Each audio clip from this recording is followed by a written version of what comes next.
Kembali bersama kami dalam Selamat Pagi Malaysia dan kepada anda yang baru saja bersama dengan kami, banyak lagi pengisian menarik menanti anda. Dan pastinya juga dalam usaha untuk memperkukuhkan lagi ekonomi domestik dan juga memberikan lembaran baru dan juga dari segi meringankan beban warga masyarakat. Pastinya satu lagi program yang telah pun ataupun inisiatif yang telah pun diperkenalkan oleh kerajaan.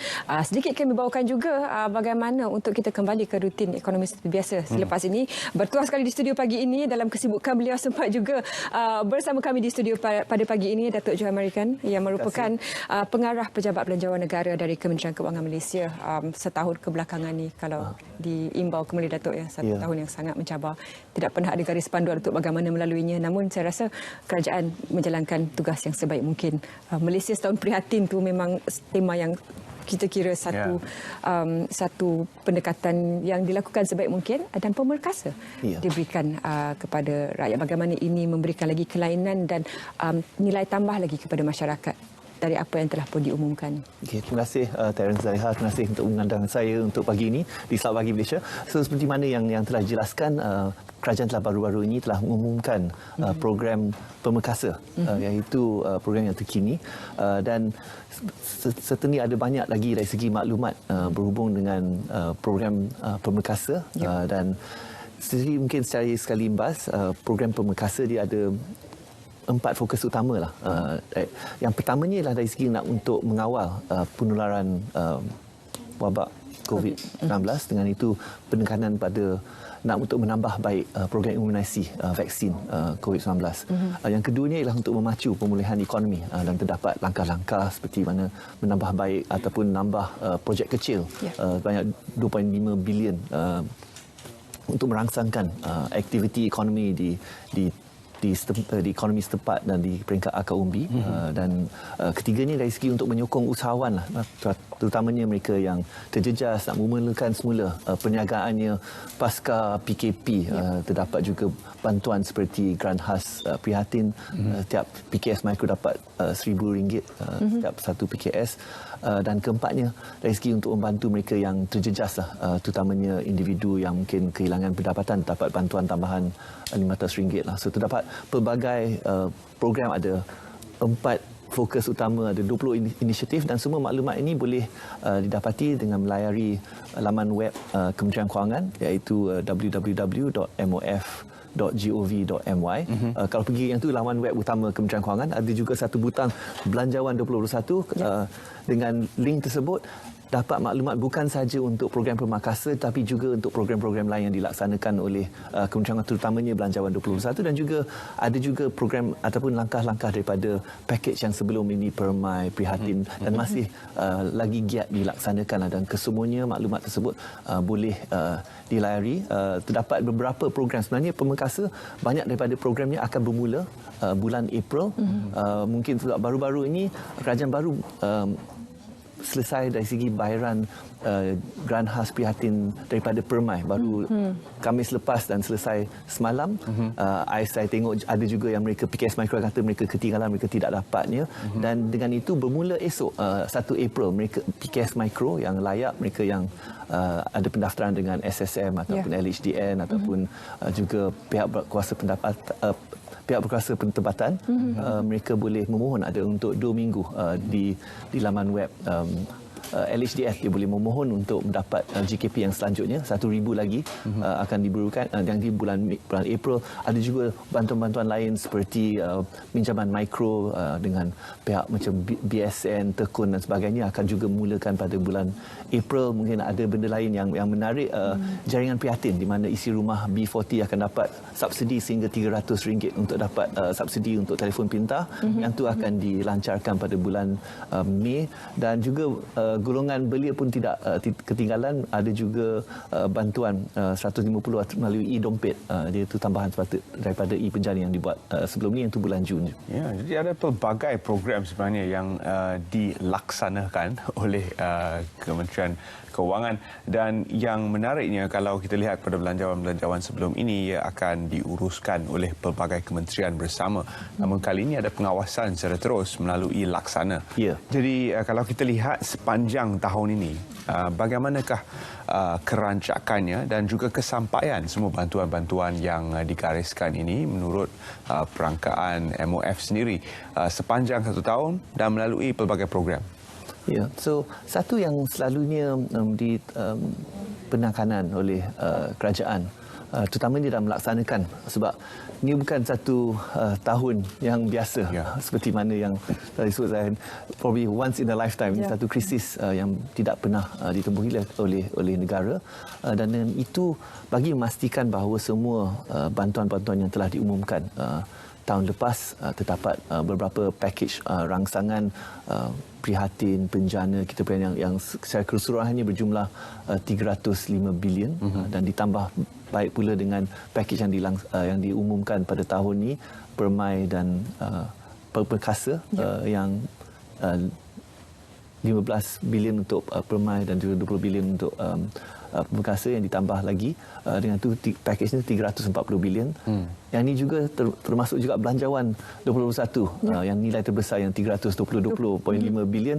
Ini satu yang terbesar sekali dan itu memerlukan penelitian untuk memastikan bahawa semua program ini akan dilaksanakan, dan dengan itu mungkin seperti mana yang saya pernah tengok YB Menteri Kewangan tiap minggu akan buat laporan laksana memberi keadaan terkini dari segi pelaksanaannya.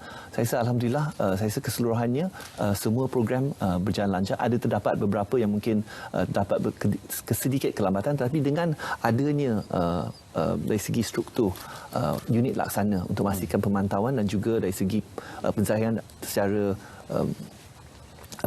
tiap minggu, yang memastikan bahawa mana-mana isu yang berbangkit akan diberi perhatian yang sewajarnya. Apakah cabaran utama untuk membawa semua program-program ini kepada rakyat dalam satu keadaan ekonomi yang mencabar?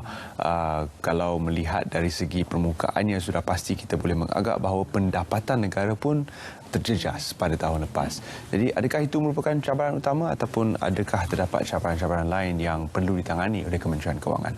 Saya rasa bagi pihak kami dan mungkin pentingnya seperti saya untuk datang kepada Selamat Pagi Malaysia ialah untuk memastikan bahawa orang ramai, rakyat sedar pelbagai program yang dilaksanakan oleh kerajaan yang seringkali didengar di luar sana ataupun di peringkat akar umbi ada bantuan yang tak diterima.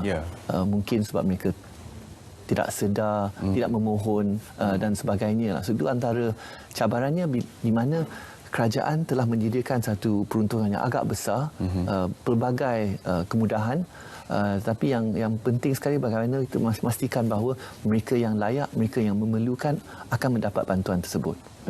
Adakah antara juga yang barangkali tidak dibawakan dalam komuniti masyarakat keciciran ini, kalau kita boleh gunakan terma tersebut, Datuk, ya, mereka yang tidak register dengan LHDN pun sebenarnya? Itu merupakan salah satu aspek mengapa, mungkin salah satu faktor mengapa mereka tidak termasuk dalam senarai tersebut. Ya, so seperti mana yang saya sebut, mulai esok Grant khas prihatin akan berbuka untuk 2 minggu untuk pendaftaran untuk grant khas prihatin mereka yang sebelum ini tidak menerima. Tapi setakat ini sudah ramai yang menerima. Di bawah grant khas prihatin dah 900,000 PKS mikro yang telah terimanya, dan tapi mungkin ada juga yang tertinggal. Kita bukakan tempoh pendaftaran untuk mereka untuk 2 minggu bermula esok untuk mereka memohon. Tapi selain daripada menunggu untuk mereka tampil ke depan untuk memohon, satu pendekatan baru yang diambil oleh Kementerian Kewangan ialah di bawah, di mana bantuan prihatin rakyat ada juga mungkin tidak sedar. Dengan itu kita telah mula untuk bekerjasama dengan agensi-agensi lain seperti Jabatan Kebajikan. Kita menerima mereka yang sudah ada dalam senarai penerima bantuan kebajikan, menerima data tersebut seolah mereka membuat permohonan, tapi mereka tidak. So secara automatik kita akan mengumpulkan daripada pelbagai sumber data yang ada. So take a whole of government approach, pastikan bahawa tiada siapa yang tertinggal jika mereka memerlukannya. Pada pendapat Datuk Johan, apakah indikator yang menunjukkan satu trend optimis, yang menunjukkan peningkatan dan kemajuan daripada apa yang kita lakukan selama 1 tahun ini dan kesannya kepada rakyat? Apakah indikator atau statistik yang boleh Datuk kongsikan? So satu yang boleh nampak, sebab bila negara baru dilanda oleh COVID tahun lepas. So, suku pertama daripada tahun 2020, negara telah mengalami pengencupan ekonomi sebanyak negatif 17%. Tapi keadaan itu telah beransur pulih, di mana secara keseluruhannya tahun 2020 ini menunjukkan pengencupan pada 5.6%. Tapi pihak kami agak yakin bahawa tahun ini akan menunjukkan pemulihan ekonomi berdasarkan belanjawan 2021. Unjurannya ialah antara 6.5 hingga ke 7.5%. Pertumbuhan ekonomi tahun ini satu pertumbuhan yang agak kukuh, tetapi yang tu diunjurkan sebelum pelaksanaan PKP. Sedangkan itu Bank Negara akan keluar dengan unjuran baru pada hari ini juga. Tetapi pihak kami masih yakin bahawa ia masih akan menunjukkan satu pemulihan dan pertumbuhan ekonomi yang kuat. Satu lagi ni yang dinampaknya ialah dari segi kadar pengangguran pada bulan Mei tahun 2020 dia berpuncak pada kadar 5.3%, tapi sekian ni dah menurun pada 4.8%. So itu menunjukkanlah keberkesanan antara program-program yang dibuat dari segi program subsidi upah dan juga dari segi insentif pengajian yang dilaksanakan oleh pihak Perkeso. Dan bercakap tentang kalau dalam aspek optimism, Datuk, ya, dengan bermulanya program imunisasi COVID-19 kebangsaan, dan kita dapat saksikan pergerakan ekonomi itu semakin berkembang dan semakin dipulihkan. Bagaimana dengan bermulanya fasa imunisasi ini mempercepatkan kita berada di landasan yang diinginkan, dan bagaimana impaknya pula kepada FDI ataupun sebab sekarang ini international travel dari segi sempadan itu masih lagi tidak dibuka sepenuhnya. Bagaimana kedua ini dapat diperkaitkan untuk pemulihan ekonomi? Mungkin biar saya juga bagi sedikit penjelasan dari latar belakang kepada pakej Pemberkasa, sebab dalam konteks apa yang kerajaan buat dengan sekian beberapa pakej dan juga Pemberkasa yang terkini, sebab dalam tempoh 1 tahun ini banyak pengalaman dan pengajaran yang kerajaan terpaksa mengambil, sebab pada mulanya banyak ketidaktentuan dengan COVID. So dengan itu terpaksa dilaksanakan PKP secara keseluruhan. Kebanyakan sektor terpaksa tutup dan ini satu kerugian tinggi. Bantuan pakej prihatin agak menyeluruh, semua mendapat bantuan prihatin nasional B40, M40 dapat, moratorium pinjaman semua secara automatik dan juga subsidi upah semua sektor. Tapi beransur dengan pengalaman dan kita memahami bahawa sebenarnya tumpuan kluster COVID hanya tertumpu di tempat-tempat tertentu. Kami dapat mengubah strategi dengan lebih tertumpu, dengan lebih bersasar. PKP tahun 2021, sektor-sektor utama masih dapat beroperasi. Kerugian berbanding dengan tahun lepas 2 bilion sehari, yang ini hanya 300 juta sehari. So kebanyakan dari sektor utama dapat beroperasi, dan langkah ke depan yang berhormat Perdana Menteri dah dalam pakej Pemberkasa kata kita nak resumption of normalcy. Kita nak pastikan bahawa kita dapat balik kepada keadaan biasa, di mana kita tak nak lagi melaksanakan PKP saja menyeluruh. Ini boleh ditumpukan pada secara bersasar. So dengan itu kita akan pastikan bahawa sektor ekonomi akan kian dibuka, dan dengan itu bantuan pun boleh dikurangkan dan juga lebih tersasar pada hanya mereka yang terjejas. Dan aspek pengawal penularan COVID dari segi vaksin amat penting dalam strategi ini. Dengan itu kerajaan dalam Pemberkasa telah meningkatkan peruntukan untuk vaksin sehingga ke 5 bilion supaya dapat diawalkan pelaksanaannya menjelang hujung tahun ini, dan itu akan membolehkan sektor ekonomi lebih terbuka. Saya rasa ramai di luar sana menanti-nanti supaya dapat berentas sendiri, tapi mungkin itu hanya dapat dilaksanakan bila kita dah mencapai tahap vaksinasi, dan itu sangat penting untuk yang di luar sana untuk mendaftar dan untuk vaksinasi supaya lebih ke arah kita dapat pulang balik kepada situasi yang sebelum ini. Dan dalam konteks itu, jika kita dapat mengekalkan strategi yang telah diumumkan oleh Yang Amat Berhormat Perdana Menteri dan Pemberkasa supaya dibuka ekonomi tanpa memerlukan PKP secara menyeluruh, ini membolehkan pelabur dan juga penjagaan sektor swasta untuk membuat perancangannya untuk dari segi pelaburan kapital ataupun untuk menggajikan pekerja baru. Ini semua penting dalam konteks Pemberkasa, sebab Pemberkasa ini mungkin perlu dilihat sebagai, tak boleh dilihat secara, cannot be seen in isolation, tak boleh secara berasingan. Ini bukan satu macam peralihan atau peralihan daripada PKP di mana beberapa sektor termasuk pelancongan yang tertutup dengan dibuka semula, kita dapat merangsangkan dari segi pemaksa untuk menjanakan ekonomi seperti mana yang saya sebut, projek kecil. Kita nak juga membantu PKS kecil untuk memulakan perniagaan baru itu sebab ada disediakan kredit mikro tambahan sehingga 1.5 bilion tahun ini, dan kita juga nak, tapi masih lagi ada yang terjejas, so yang tu dah ada bantuan-bantuan tersasar yang tertentu. So itulah sebahagian daripada strategi yang tengah dilaksanakan untuk membantu ekonomi dari segi pulih dan kita balik kepada kehidupan normal.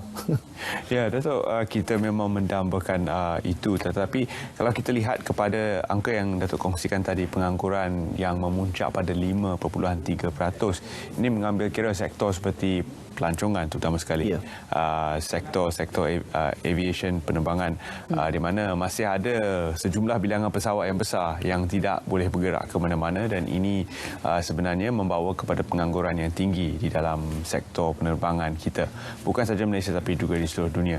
Dan juga sektor pelancongan yang kita lihat boleh bernafas kembali sedikit. Pada minggu ini saja hotel-hotel di seluruh Kuala Lumpur penuh kerana tawaran harga promosi yang menarik. Kalau dulu kita tak mampu, sekarang kita mampu. Betul. Untuk duduk hotel 5 bintang. Namun begitu, kalau kita lihat pekerjaan-pekerjaan yang hilang mungkin tidak boleh diganti semula. Jadi dari mana datangnya penambahbaikan dari segi angka pengangguran itu? Bagaimana rakyat Malaysia boleh kembali ke kerja, mendapat kerja meskipun keadaan ekonomi belum stabil?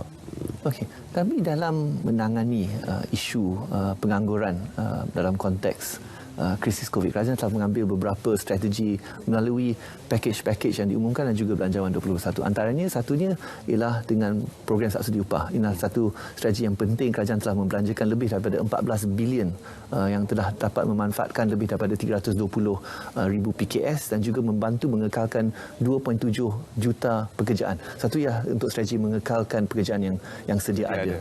Yang kedua ni dari segi insentif pengajian, di mana ini telah ditambah baik terutamanya dalam Belanjawan 2021, di mana telah diberikan insentif sehingga 40%, 60% daripada gaji untuk tempoh 6 bulan, di mana seorang majikan yang menggajikan seorang akan dapat bantuan tersebut sudah untuk menggalakkan, untuk memacu dari segi penggajian baru, terutamanya mereka yang mungkin graduan baru yang keluar daripada sekolah, dan juga yang mereka yang mungkin kehilangan kerja, terutamanya dalam sektor penerbangan seperti mana yang Terence sebut. Itulah strategi kedua untuk menggerakkan, untuk memacu dari segi pekerjaan baru untuk mereka yang mencari kerja.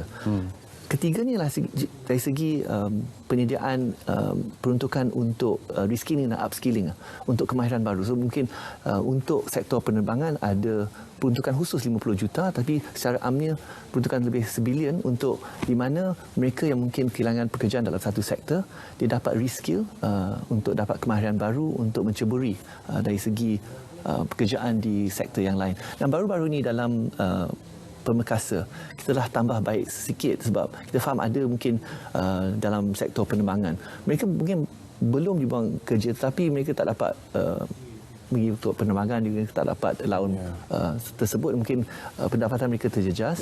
Mungkin mereka terpaksa menampung ataupun membantu dari segi pendapatan dia buat kerja gig.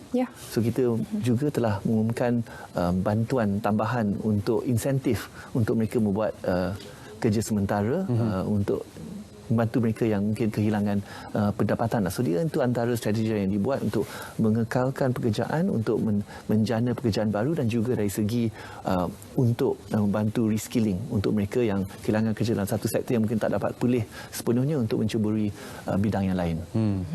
Dan secara kesimpulan, Datuk, dalam sedikit masa yang kita ada, kalau bercerita tentang bajet dan keuangan ni, kalau boleh sebenarnya kita nak sambung, tapi akibat kekangan masa, apa yang Datuk lihatkan setelah setahun kita melalui, bukan sahaja Malaysia, malah seluruh dunia melalui situasi menangani post COVID-19 ini, apa yang sebagai as a nation, sebagai sebuah negara, apa yang lagi yang boleh kita lakukan untuk cuba sebaik mungkin kembali kepada normalsi selepas ini?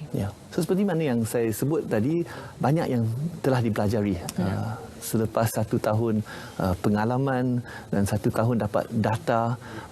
Antaranya ialah data yang menunjukkan bahawa daripada hanya 10% daripada kluster dia akan menyebabkan hampir 90% daripada kes. So, satu yang penting bagi pihak kerajaan, satunya kesimpulannya lah, tak perlu kita nak buat PKP secara menyeluruh, tapi yang pentingnya kita secara cepat mengenal pasti kluster yang muncul dan dengan cepat melaksanakan langkah kawalan dengan sangat ketat untuk kluster-kluster yang tertentu. Ini akan membolehkan ekonomi aktiviti lain akan terus bergerak.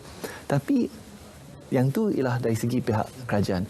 Saya rasa yang penting sekali ialah untuk semua rakyat dan juga sektor swasta memain peranannya, dan apa yang kita dah pelajari selepas 1 tahun ialah sangat pentingnya dari segi SOP, amalan perjarakan sosial, dan juga dari segi SOP yang perlu terutamanya di tempat kerja, sebab kebanyakan daripada klusternya bermula di tempat kerja, selain daripada sosial. Yang mungkin yang akhirnya yang sangat penting untuk memastikan bahawa kita dapat kembali kepada normal ialah supaya semua rakyat berdaftar untuk vaksin. Itu satu pentingnya kita dapat herd immunity lah, kita dapat immunity, sebab jika tidak secukupnya rakyat mendapatkan vaksin, mungkin akan menyukarkan dari segi pembukaan sepenuhnya ekonomi dan kembali pulih kepada keadaan sebelum ni. Ya, lindung diri, lindung semua. Terima kasih Datuk Johan kerana sudi bersama kami dalam Selamat Pagi Malaysia membincangkan pemerkasa dengan lebih lanjut. Untuk pengetahuan yang lebih mendalam, sila layari laman sesawang MOF untuk mendapat kepastian tentang angka-angka yang disebutkan Datuk Johan tadi dan juga bagaimana untuk memohon bagi bantuan-bantuan yang disediakan. GKP dimula esok dan pastikan anda mempunyai dari segi paperworknya, ada registration dengan LHDN, SSM dan semua kriteria yang diperlukan. Kita ingin melihat seketika studio Mat Malaysia untuk tinjauan kaji cuaca dan kita kembali selepas ini dalam Selamat Pagi Malaysia.